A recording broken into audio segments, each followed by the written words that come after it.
You know, one of the things I love about Lake Erie is the fact that there's so much water to fish down here. And when you launch in Port Colborne, you can go east, you can go west, you can fish deep, you can fish shallow. Today, we're gonna do some shallow water fishing just down the way here.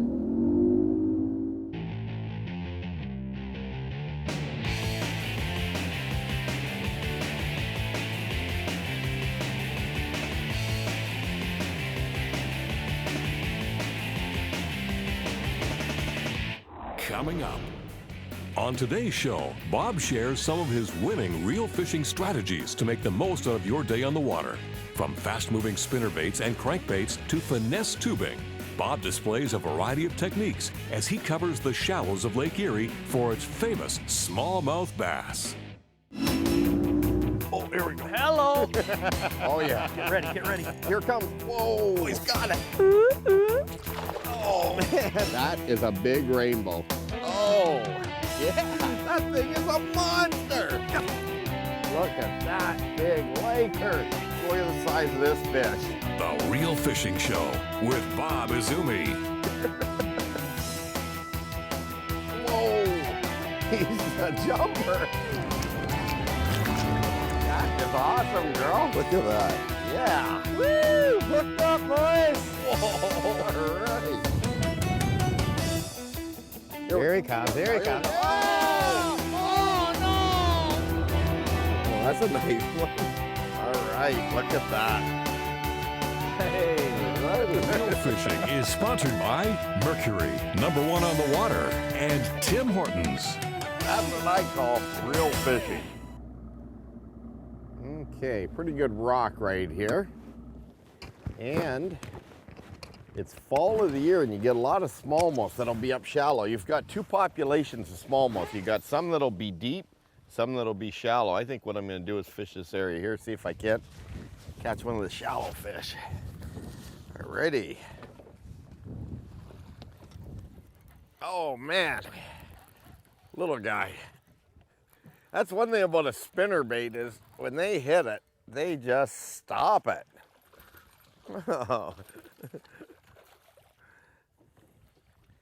Now I'm using 17-pound trilene fluorocarbon, so I can lift pretty good.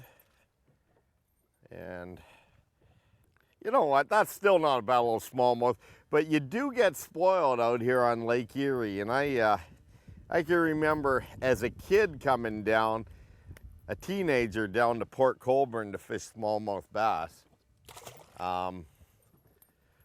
They had this big bass derby that we all came down to when we were teenagers, when we brought the boats down, and oh man, we had a lot of fun.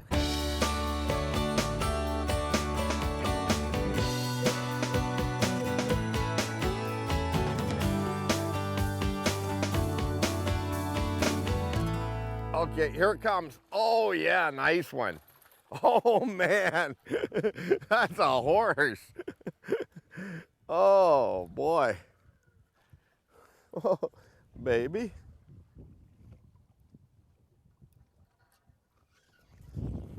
Come on around. I'm using a 7-foot medium heavy crucial rod. Oh yeah. Look at that. Look at that smallmouth. Oh, I don't want to get a hook. All right. Woo. I love it. Spinnerbait and smallmouth. You tell me, look at how it bent it. I'll show you how to straighten that out as well. There we go. All righty.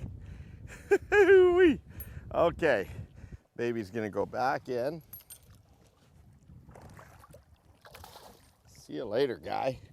Now, what you do when you're spinnerbait fishing is when you get a big smallmouth like that that bends up the spinnerbait, you want to get it back in a line so that it's nice and square. There we are, right there. So that's all squared up now. When we come back, Bob shares an important tip on how to fish an area efficiently and get the most of your time on the water. Stay tuned. Closed captioning is brought to you by BoaterExam.com.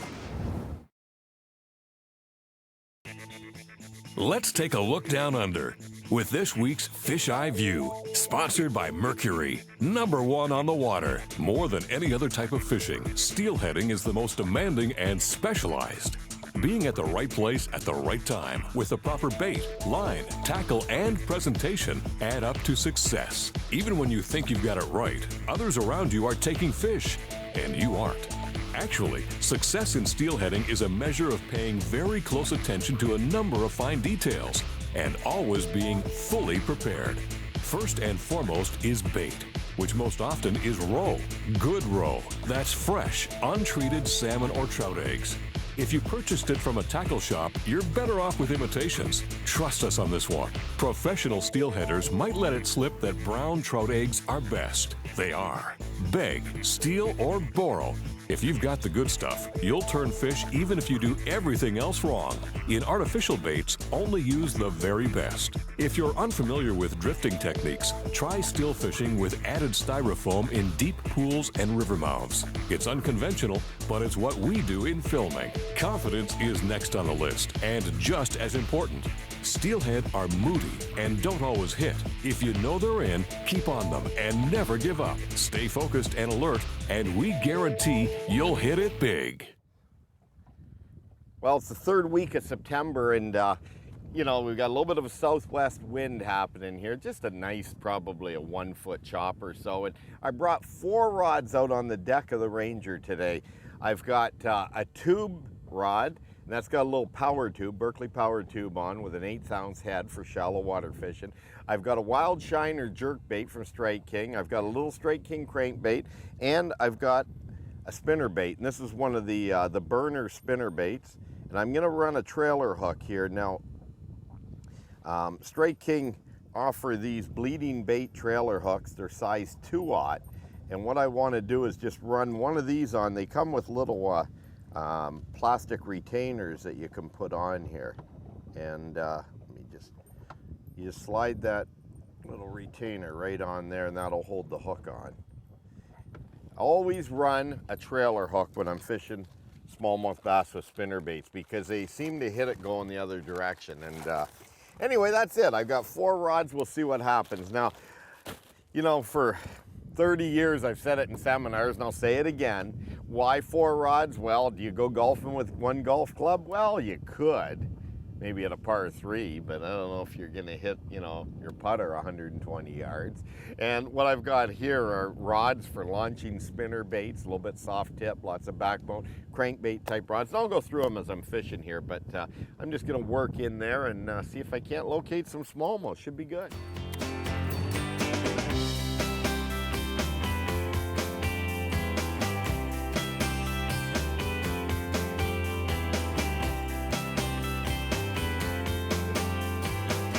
Oh, follow.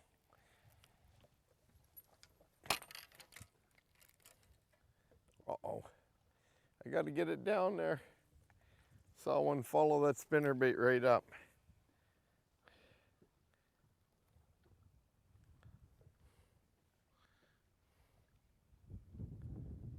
Here we go. Oh, I missed him.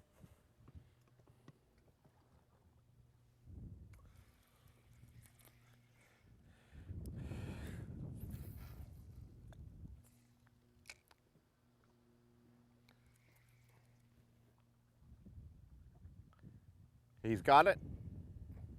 He hit it and spit it. Come on, baby. Come on back and play.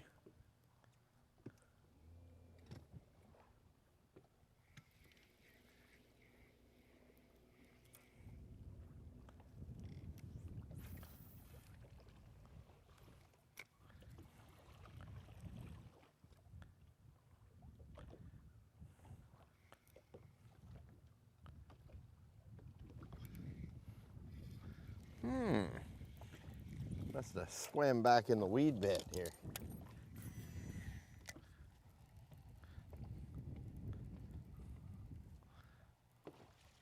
Beautiful weeds all through here. And I don't know which way to cast, so I think I'll cast that way for a second. Oh, there we go.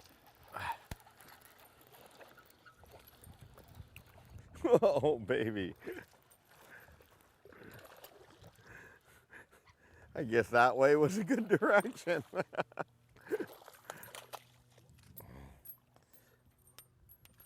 Just a little feisty one. He is a BIT, bass in training. Just a small guy. When he grows up, he wants to be just like some of them big mamas that swim around. When we come back, Bob demonstrates how using the 1-2 punch with follow-up baits can be a winner technique for those stubborn biters.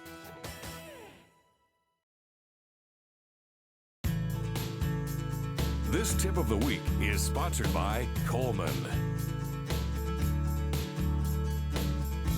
This is the Pleasure Craft Operator card, and really you should get this, folks, if you plan on being on the water operating a boat anywhere in Canada. I'm logged on to boaterexam.com and I'm here with Brent McNamee from boaterexam.com. Brent, thanks for joining me. Now, there are a lot of people across Canada, in fact millions, that still do not have the card, even though it's the law here to use this. Well, if you're going to use any watercraft, really, you need the card, don't you? You're right, Bob. So if you're operating any watercraft that's powered for recreational purposes in Canada, you have to have this card now or you risk expensive fines. Well, a lot of people I know that have procrastinated said, oh, maybe I won't get caught. But you know, the law enforcement are out there, they are charging people, and you shouldn't be intimidated by going onto your website, should you? No, not at all. I mean, we provide all of the study material for free so people can prepare before they take the test. And actually, retries are free too if you need them. Okay, so you go on, study the material. You don't have to get nervous. Once you pass the test, you can print off a temporary card. And then how soon will you have your permanent card? You'll have that card in a couple weeks and it's good for life, so you never need to renew it. Well, you know, I think it's great. For years, I've said we need more safe boating here in the country of Canada. Finally, I'm saying this is going to help by people knowing some of the safe boating practices that need to be used out there. And if it saves one life or dozens of lives, it's worth it, isn't it? You're right, Bob. Thanks a bunch, Brent. Appreciate Thank it. Okay, we got two different tubes here. We got a 4-inch power bait here, and it's a Power Pro tube. And then we have a shorter version here, a 3-inch. Today I think the fish are so active, I'm not sure if it matters, but I think I'll go with the 3-inch. You just take the jig head and you insert it right into the center of the tube, like so. There. Just punch that hook eye out, and that's all you got. Very basic bait.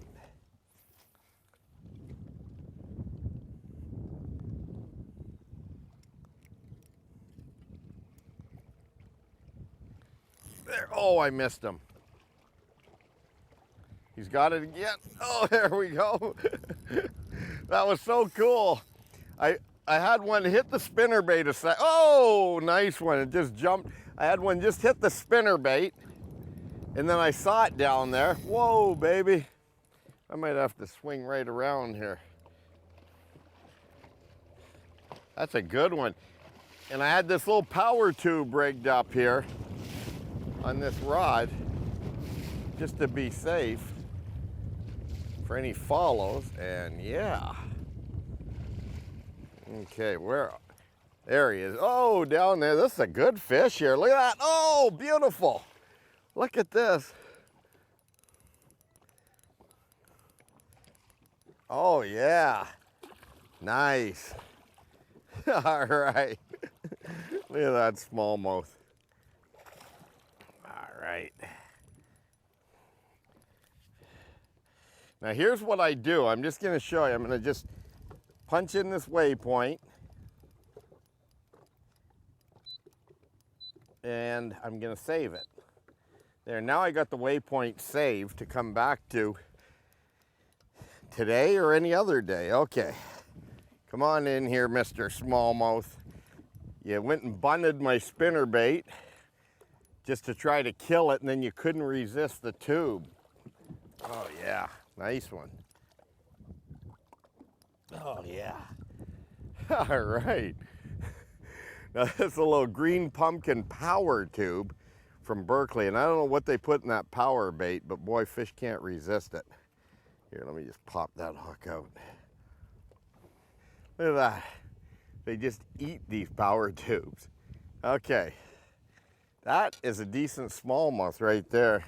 That's probably, yeah, 3.5, maybe a little bit bigger, maybe 3 3/4. Not bad. Well, let's just put her back. Watch this. I love it. Look at that. No problem. See you later, smallmouth. Okay, so what I'm doing is using that spinnerbait, you know, trying to catch them, and I've missed 2 in probably the last 5 or 10 minutes so far since I've started. And then that one, all of a sudden my blade stopped. Many times what bass will do is they'll come up behind the spinnerbait, and I'll just show you. Is you've got both these blades spinning. This is a burner. It's a brand new spinnerbait from Strike King. It's meant to be burned through the water. But many times they'll come up and they'll grab the blade, and one of my blades stopped as opposed to grabbing the skirt. So that's when I looked down and I saw that bass just sitting there, and came back and missed the tube once, and then I got him. Alrighty. I think they're gonna eat that spinnerbait though. I don't know. Let's see. I got a jerkbait rigged and a crankbait as well, so we got a little bit of everything between the 4 rods.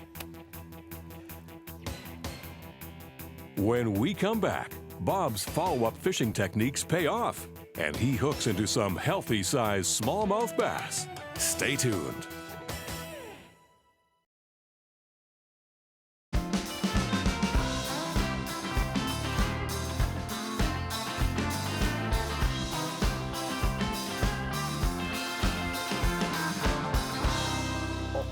Oh wait, oh man, look at the size of that fish. Whoa, baby. Come on, baby, come on up. Oh, it's a black one. It's a real dark one. All right, look at that. Oh. Wow. Using a Series 4 Strike King crankbait here. And you see this Voltaeus rod? This is what I'm talking about. Very soft rod, great for crankbait fishing. Okay.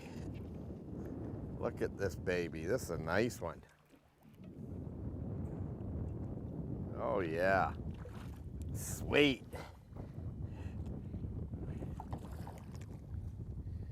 Okay. Okay, come on up. Come on. Oh yeah. Hooked by that back rebel hook. Oh. Yeah. All righty. What a smallmouth. Just usually you get them on the belly hook, you know, but that one is right on the rear treble. Should just pop right out. And yeah, it's funny on crankbaits because you'll get so many fish on you'll get so many fish, you know, on the belly hook of a crankbait. Now this crankbait here, as well as all the crankbaits from Strike King, have won Kevin Van Dam so much money in the U.S. tournaments. Just amazing. But that right there is proof in the pudding. What a great looking fish. All right. Just cranking. You know, with this rod here, what I like about it is you just got, and I showed this earlier, but I'm going to show it again. This is a rod, because it is not graphite, you can just wrap it right around like this. And I wouldn't do this with a graphite rod, but this is a strong rod. And it's got these stainless guides on, super durable. If you're going on a fly-in trip, you might want to look at the Voltaeus rods. Be a good one for, you know, taking in on the fly-in trips as well. Very strong. All right, cool.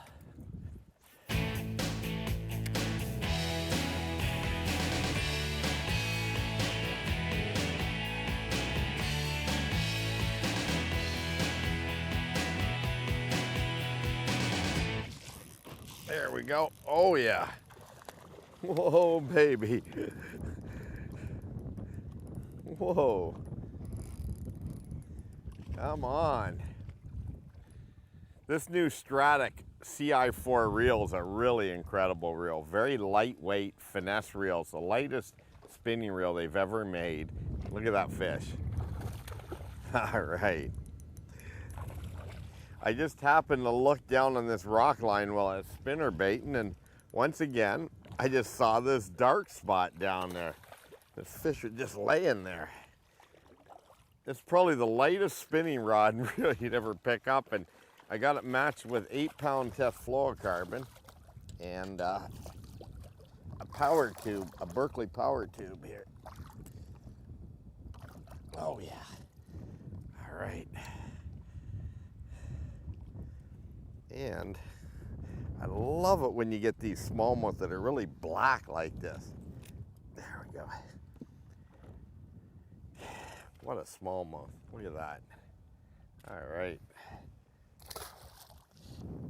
You know, the power tubes have been out for so long, and I'm just gonna change that one up there, but just so subtle. I don't know what they bake into the plastic, but just incredible. I get a new one out and get back at her. Hey, I sure hope you enjoyed today's show. You know, Lake Erie is alive and well, and if you're looking for a wonderful place to come and have a stay, come on down to Port Colborne, Ontario. You know what? They got lots to do and see, plus some phenomenal fishing just out there. We'll see you next week right here for some more real fishing. Yeah, all right. This is a big fish. That is a fish of a lifetime. Well, that is just amazing. Look at that thing. Oh, yeah. Wow. Oh, man. Woo. That was too cool. Oh, man, what a fish. Look at that. Yes.